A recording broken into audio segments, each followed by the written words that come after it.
Un plaisir, nous avons...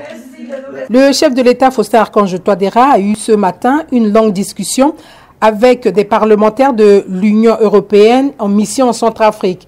Ils ont échangé à bâton rompu du plan de relèvement de la République centrafricaine, en abrégé RCPCA. Au sortir de l'audience, la chef de la commission développement de l'Union européenne, Linda McVan-Mep, a fait la promesse de faire un plaidoyer en faveur de la République centrafricaine auprès de ses pairs dès son retour à Bruxelles. On a parlé de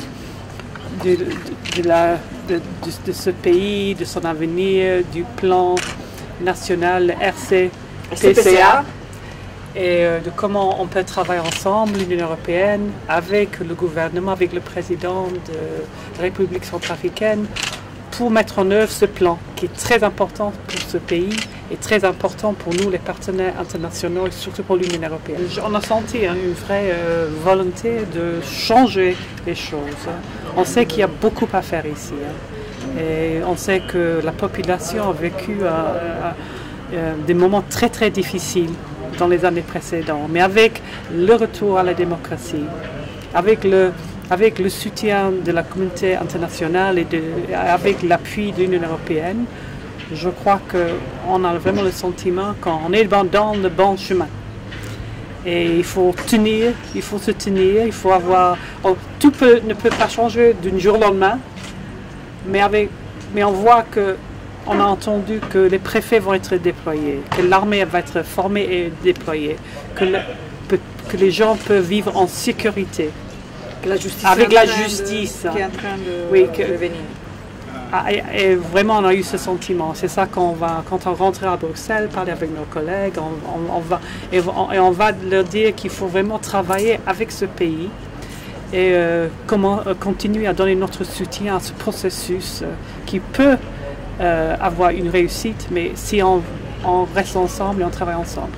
Quant au député de l'Union européenne, Frank Engel, le déploiement des FACA sur toute l'étendue du territoire s'avère très capital pour la relance de toute activité en République centrafricaine. Je voudrais, à notre avis, que nous accélérions ensemble, dans la mesure où cela est possible, la reprise en main du territoire par l'État. Parce qu'en dehors de ça, il n'y aura rien. En dehors de cela, toute la bonne volonté du président, de son gouvernement, de l'Assemblée nationale, des institutions démocratiques du pays, tourneront dans le vide. Sans contrôle du territoire, il n'y aura pas d'investissement étranger. Sans contrôle du territoire, il n'y aura pas de développement d'infrastructures. Et à la fin du compte, la question est très simple. Comment voulez-vous mettre en œuvre un plan de développement, de redressement, de désenclavement du territoire sans le contrôler?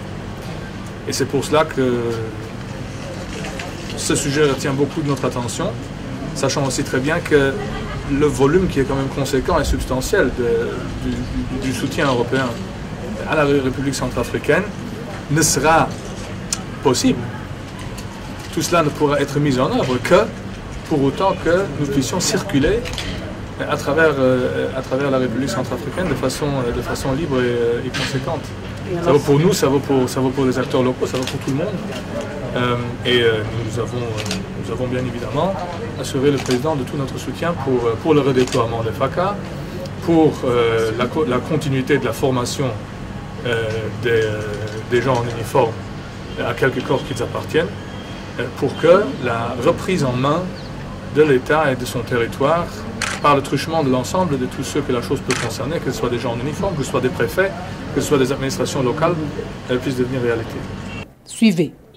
Enfin, le dernier point à l'ordre du jour a été la lutte contre l'impunité qui passe par la justice. Selon l'ambassadrice de l'Union européenne, Samuela Isopi, le chef de l'État, Faustin-Archange Touadéra, y donne beaucoup de considération. Suivez Madame Isopi. Nous avons aussi parlé du président de la justice. C'est un aspect extrêmement important qui doit marcher en parallèle avec la sécurité et de la mise en place ou remise en place du système judiciaire, la Cour pénale spéciale et un système de justice transitionnelle. Le président a beaucoup insisté sur sa vision de lutte contre l'impunité, une vision pour laquelle l'Union européenne sera aux côtés des Centrafricains, notamment l'Union européenne est parmi les partenaires les plus importants dans le domaine de la reconstruction de la justice.